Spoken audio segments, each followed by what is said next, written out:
ನಾವು ಯಾಕೆ ಈ ಹಜ್ ಭವನ ಬೇಕು ಅಂತ ಹೇಳುವಂಥ ಬೇಡಿಕೆ ಇಡುವುದು ಅಂತ ಹೇಳಿದರೆ, ಇದು ಸುಮಾರು ಒಂದು 15-20 ವರ್ಷಗಳಿಂದ ಈ ದಕ್ಷಿಣ ಕನ್ನಡ ಜಿಲ್ಲೆಯ ಮುಸ್ಲಿಂ ಸಮುದಾಯದ ಒಂದು ಕೂಗು ಮತ್ತು ಬೇಡಿಕೆಯಾಗಿದೆ.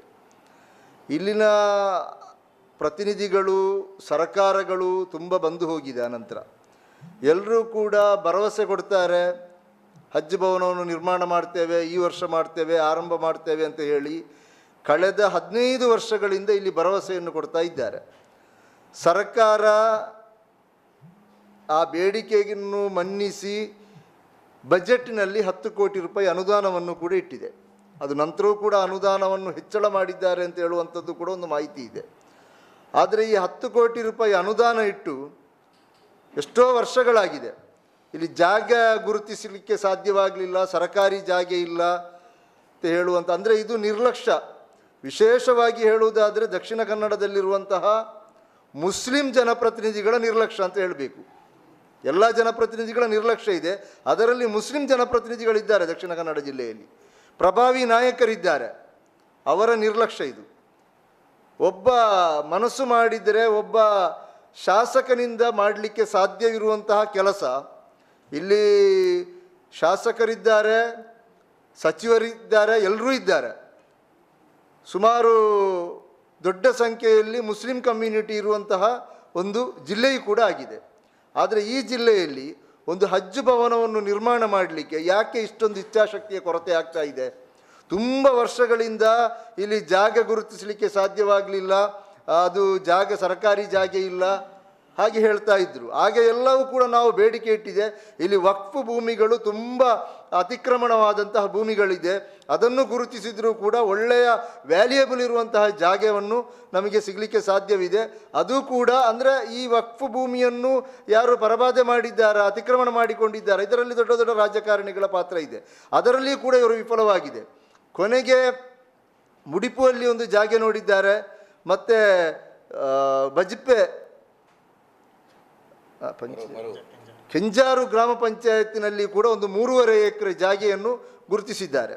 ಇಲ್ಲಿ ಇದನ್ನು ಹಜ್ ಕಮಿಟಿಗೆ ಕೊಟ್ಟು ಇದನ್ನು ಹಜ್ ಭವನ ಮಾಡಬೇಕು ಅಂತ ಹೇಳುವಂಥದ್ದು ಗುರುತಿಸಿದ್ದಾರೆ. ಅಂದರೆ ಇದು ಎಷ್ಟೋ ವರ್ಷಗಳ ಪ್ರಕ್ರಿಯೆ ನಂತರ ಆದರೂ ಕೂಡ ಅದು ನಿಧಾನಗತಿಯಲ್ಲಿ ಹೋಗ್ತಾ ಇತ್ತು, ಅದರ ಪ್ರಕ್ರಿಯೆ ಆಗಲಿಲ್ಲ.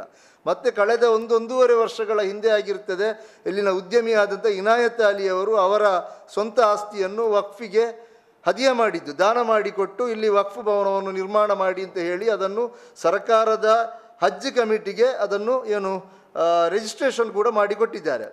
ಇಷ್ಟೆಲ್ಲ ಆಗಿರುವಾಗ ಇನ್ನೂ ದುಡ್ಡು ಕೂಡ ಬಂದಿರುವಾಗ, ದುಡ್ಡು 10 ಕೋಟಿ ರೂಪಾಯಿ ಇದಕ್ಕೆ ಬೇಕಾಗಿ ಮೀಸಲಿಟ್ಟಂಥ ದುಡ್ಡಿದೆ.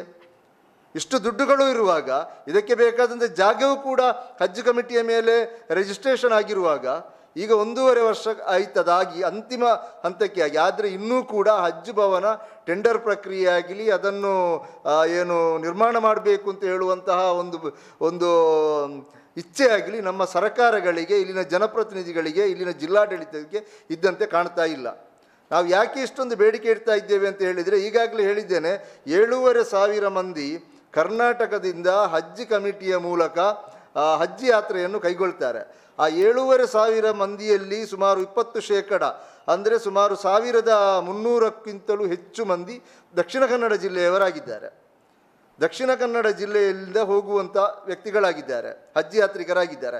ಇಲ್ಲಿ ನಾವು ಗಮನಿಸಬೇಕಾದದ್ದು, ಹಜ್ ಯಾತ್ರೆಗೆ ಹೋಗುವಂಥದ್ದು ಬಹುತೇಕ ಸ್ವಲ್ಪ ಪ್ರಾಯವಾದವರು, ಅವರು ಸ್ವಲ್ಪ ಶಾರೀರಿಕವಾಗಿ ಅಷ್ಟು ಫಿಸಿಕಲ್ ಆಗಿ ಫಿಟ್ನೆಸ್ ಆಗಿರುವುದಿಲ್ಲ. ಬೆಂಗಳೂರಿನಿಂದ ಹೋಗಬೇಕು ಅಂತಾದರೆ ಕನಿಷ್ಠ 3-4 ದಿವಸ ಮೊದಲು ಹೋಗಿ ಬೆಂಗಳೂರಿನಲ್ಲಿ ಅಲ್ಲಿ ಸ್ಟೇ ಆಗಬೇಕು. ಅವರ ಬೇರೆ ಬೇರೆ ಟ್ರೈನಿಂಗ್ಗಳೆಲ್ಲ ಇದೆ, ಮತ್ತು ಅಲ್ಲಿ ರಿಜಿಸ್ಟ್ರೇಷನ್ ಎಲ್ಲ ಮಾಡಬೇಕು. ತುಂಬ ಗೊಂದಲಗಳಿದೆ ಅಲ್ಲಿ. ಬೆಂಗಳೂರಿನಲ್ಲಿ ಸುಮಾರು 7,500 ಮಂದಿ ಹೋಗುವಾಗ ಅಲ್ಲಿ ಸಾವಿರಾರು ಮಂದಿ ಅವರ ಫ್ಯಾಮಿಲಿಯವರು ಎಲ್ಲ ಬರ್ತಾರೆ. ಅಲ್ಲಿ ಒಂದೇ ಕಡೆಯಿಂದ ಆಗುವಾಗ ತುಂಬ ಗೊಂದಲಗಳಾಗ್ತದೆ. ಈ ಚಿಕ್ಕ ರಾಜ್ಯ ಕೇರಳದಲ್ಲಿ 2 ಕಡೆಯಲ್ಲಿ ಹಜ್ ಭವನ ಇದೆ, ಆದರೆ ಕರ್ನಾಟಕದಲ್ಲಿ 2 ಅಂತಾರಾಷ್ಟ್ರೀಯ ವಿಮಾನ ನಿಲ್ದಾಣ ಇದೆ.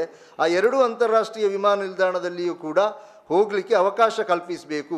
ಅದಕ್ಕೆ ಇಲ್ಲಿ ಹಜ್ ಭವನವನ್ನು ಒಂದು ಕಾರಣವಾಗಿ ಕೊಡ್ತಾ ಇದ್ದಾರೆ. ಇವತ್ತು ಹಜ್ ಭವನಕ್ಕೆ ಬೇಕಾದಂಥ ಪ್ರಕ್ರಿಯೆಗಳೆಲ್ಲ ಆದರೂ ಕೂಡ ಆ ಹಜ್ ಭವನಕ್ಕೆ ಟೆಂಡರ್ ಆಗಲಿ, ಅದು ನಿರ್ಮಾಣ ಮಾಡುವಂಥ ಕೆಲಸವಾಗಲಿ ಇನ್ನೂ ಕೂಡ ಆಗ್ತಾ ಇಲ್ಲ.